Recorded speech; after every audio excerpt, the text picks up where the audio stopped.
Ndugu zangu, katika hotuba ya pili nitakwenda kuzungumza moja kwa moja na wababa.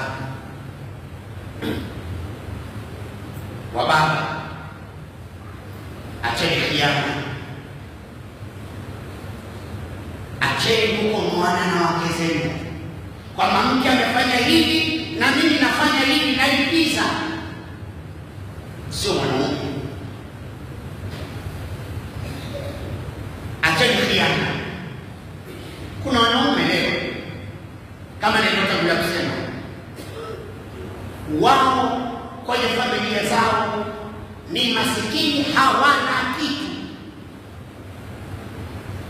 Mwanamke ana familia, ana watoto, yupo yeye mwenyewe, halafu unaacha pesa ambayo ni kinyume na kipato chako wewe, unafanya khiana, na Allah atakuadhibu kwa maisha hayo unayoishi na mkeo. Unamdhulumu mkeo.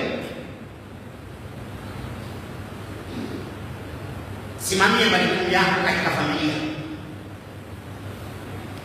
Nyosha mkono, usiwe na mkono ameika ndani kwako, alafu kwa mimanda ukawa na mkono unaonyooka. Mara kwa baadhi ya wanaume mpaka wanasifika kwa kuhonga. Mke anaweza kuwa anatumia simu yenye kufungwa na barabeni. Mke wa ndoa anatumia simu yenye kufungwa na barabeni. Yaani barabeni kikatika, ile bagama liko chini, bebi liko chini. Kimada mwanaume huyu kamnunulia simu ya laki tatu. Acheni khiana. Acheni khiana. Kuna baadhi ya wanaume kwenye siku iliyopita wanawanunulia vimada, abaya, nguo za thamani, nguo za pesa, alafu mke wake kampatia madola ya kusabasaba. Kwa nini? Sina hela, hadi tunajenga. Yaani wewe kwa mke wako unajenga, ila kwa kimada unanyosha mkono. Acha khiana. Allah atakuwa shekhi. Swali tu. Wewe utakapoweza kuswali, lakini utapata kipondo. Allah hakukuacha kwa sababu unafanya khiana na ni muongo, hauna uadilifu kwa mkeo wala kwa familia yako.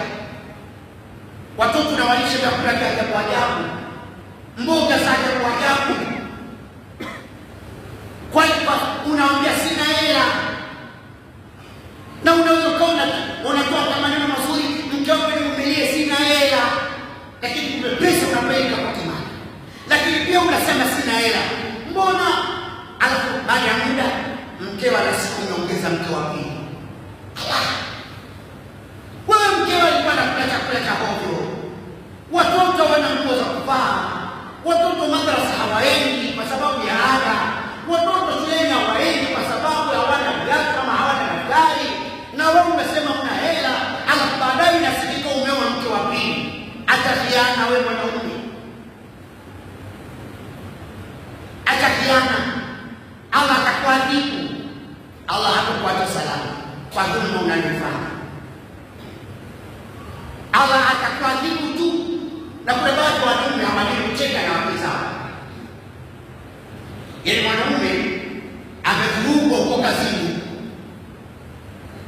amevurugwa huko kazini, zile hasira anazibeba mpaka ndani kwake.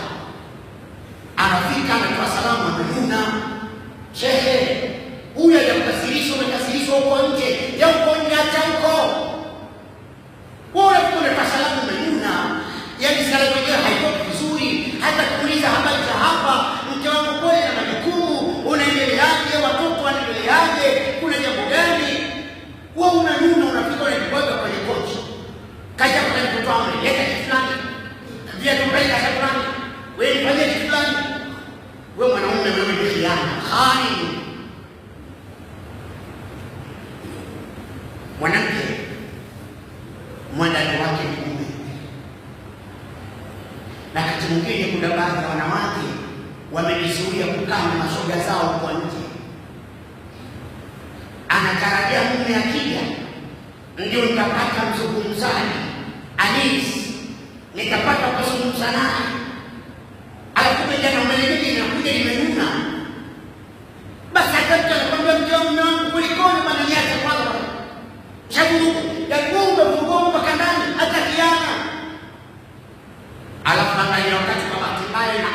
anapigiwa simu. Unasikia mwanaume anaangusha kicheko. Unajua mke wewe umemwambia umevurugwa na umeshika kuongea naye vizuri, unapigiwa simu unacheka. Huyu mkewe anakuchukuliaje wewe? Anafikiria vipi huyu? Una muda wa kuongea na mkeo, una muda wa kupiga story na mkeo, una muda wa kucheka na mkeo. Mkeo anajidharau, mkeo anajidharau na anajiona kwamba yeye ni maana kwako, bali kuna watu wenye maana kwako wewe. Atakalolianzisha huko ndani huwezi kulibeba. Mzigo utakaoanza huko ndani huwezi kubeba. Ndipo pale sasa mwanaume anaanza naoa maji. Achukua maji. Mashtaka wakati umejikoroga wewe. Umejikoroga iwe. Ukitoka kazini ikapiga uswanguzi. Swali sana. Hakuna ile kila tuendelea. Sasa kama mmeunyana ndani. Hapa hakuna ndoa tena. Mawadda wa rahma yanashaondoka kwa sababu ya tabia ya kihuni, tabia mbovu. Wanaume acheni ushirifu. Mnawadhalilisha wake zenu, mnawadharau wake zenu, mnawaona wana maana wake zenu kwa sababu ya vimadano nao. Na Mtume sallallahu alaihi wasallam anasema mwanaume yeyote atakayetoka kaenda kufanya zina kwa shilingi 1000, basi mke wake atazidiwa kitandani kwake au mlangoni kwake bila hata 100. Angalia wake za watu wanapochepuka. Wake za watu wanachepuka kweli kweli. Kumbe inawezekana wanaume nao pia wanachepuka. Wao pia wanachepukaji. Wanaume tuna mazuri. Kuna mwanaume akifika nyumbani kazi yake ni kufoka.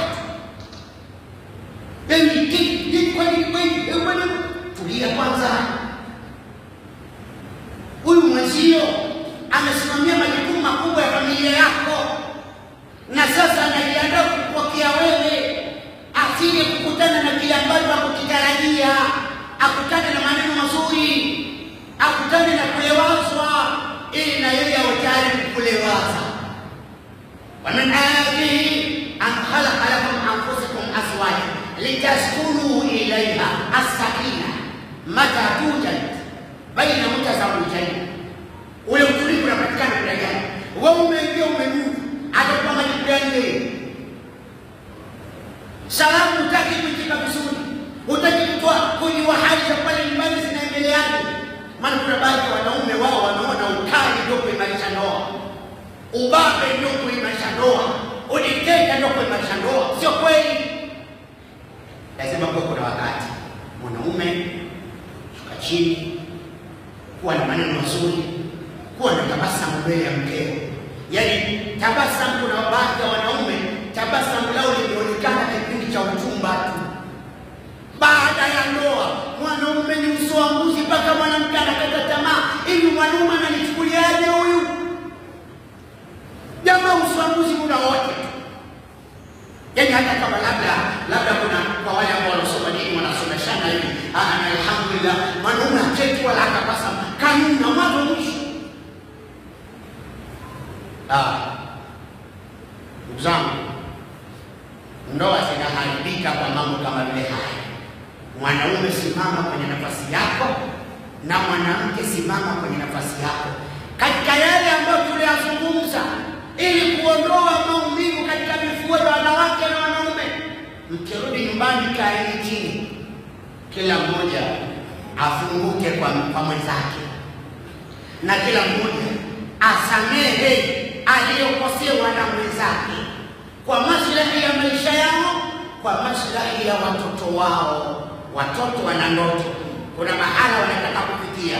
Bila mawasiliano, maelewano mazuri, mapenzi mazuri baina ya mke na mume, watoto wale watasambaratika na watakosa malezi mazuri. Waswahili wanasema kidole kimoja hakivunji chawa. Mume peke yako huwezi kulea watoto, mwanamke peke yako huwezi kulea watoto. bali watoto watalelewa wakati ambao baba na mama kwa pamoja na wakielewana na wakiwa na mapenzi ya dhati, wakiheshimiana, wakipendana, wakihurumiana, wakishikana mkono. Mme anatoka, mke anamshirikiza mume wake. Lakini leo mwanaume anaweza kutoka ndani, mwanamke amelala. Mwanaume anajiandaa, angalie kazi iko wapi, koti iko wapi, gari limelala tayari. Sio kwamba amesinzia, anakuja kila kitu. Mpaka mwisho wa siku anakwenda kuangalia viatu ni vichafu. Mwanaume mwenyewe anafika anasafisha vile viatu.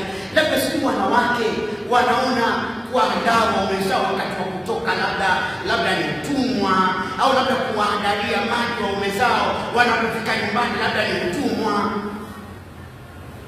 Sikiliza mwanamke, mwanaume anapilika sana, mwanaume anaumia sana, anakulisha, anakuvika, anakwambia sehemu ya kulala, matibabu, elimu yako mpaka kwa watoto wako. Yote haya yanahitaji hela.